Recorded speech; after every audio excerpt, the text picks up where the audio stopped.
السلام علیکم۔ آپ دیکھ رہے ہیں عبداللہ اسلامک اور قرآنک چینل۔ آج ہم عبداللہ اسلامک اور قرآنک چینل میں قرآن پاک کے پارہ نمبر 29 کے حوالے سے بات کریں گے۔ قرآن پاک کے پارہ نمبر 29 کا نام تبارک الذی ہے۔ قرآن پاک کے پارہ نمبر 29 میں اگر ہم سورتوں کی بات کریں تو پارہ نمبر 29 میں ٹوٹل 11 سورہ ہے۔ سورہ نمبر 1 کا نام سورہ ملک ہے۔ یہ ایک مکی صورت ہے، یعنی مکہ میں نازل ہوئی ہے اور اس کے معنی بادشاہی ہے۔ سورہ نمبر 2 کا نام سورہ قلم ہے۔ یہ ایک مکی صورت ہے، یعنی مکہ میں نازل ہوئی ہے اور اس کے معنی قلم ہے۔ سورہ نمبر 3 کا نام سورہ حاقہ ہے۔ یہ ایک مکی صورت ہے، یعنی مکہ میں نازل ہوئی ہے اور اس کے معنی واضح، حقیقت اور سچ ہے۔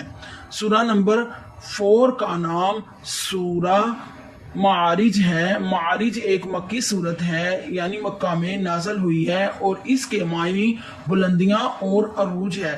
سورہ نمبر 5 کا نام سورہ نوح ہے۔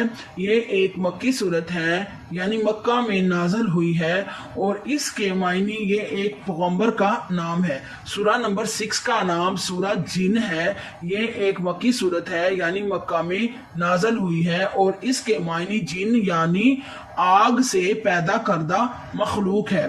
سورہ نمبر 7 کا نام سورۃ مزمل ہے۔ سورۃ مزمل ایک مکی صورت ہے، یہ مکہ میں نازل ہوئی ہے اور اس کے معنی چادر میں سونے والے ہیں۔ سورہ کا نام سورہ مدثر ہے۔ سورہ مدثر ایک مکی صورت ہے، یعنی مکہ میں نازل ہوئی ہے اور اس کے معنی چادر اوڑھنے والے ہیں۔ سورہ نمبر 9 کا نام سورہ قیامہ ہے۔ سورہ قیامہ کے معنی یقیناً قائم ہونے والی قیامت ہے اور یہ ایک مکی صورت ہے، یعنی مکہ میں نازل ہوئی ہے۔ سورہ نمبر 10 کا نام سورہ دہر ہے۔ دہر ایک مدنی صورت ہے، یعنی مدینہ میں نازل ہوئی ہے اور اس کے معنی سورہ نمبر 10 کا نام سورہ دہر ہے۔ یہ ایک مدنی صورت ہے، یعنی مدینہ میں نازل ہوئی ہے اور اس کے معنی وقت اور زمانہ ہے۔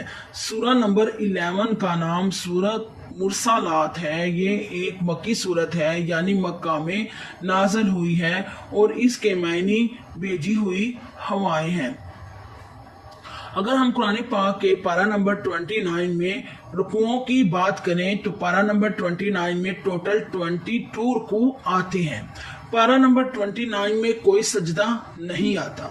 اگر آپ کو ہماری ویڈیوز اسلامک اور قرآنک ویڈیوز پسند آ رہی ہیں تو آپ عبداللہ اسلامک اور قرآنک چینل کو سبسکرائب کرنا ہرگز مت بھولیں۔ ثواب کی نیت سے آگے زیادہ سے زیادہ شیئر کریں۔ اللہ مجھے حق کہنے کی اور آپ کو حق سننے کی توفیق عطا فرمائے۔ سبحان ربک رب العزت عما یصفون وسلام علی المرسلین والحمد للہ رب العالمین۔ بہت شکریہ۔ خدا حافظ۔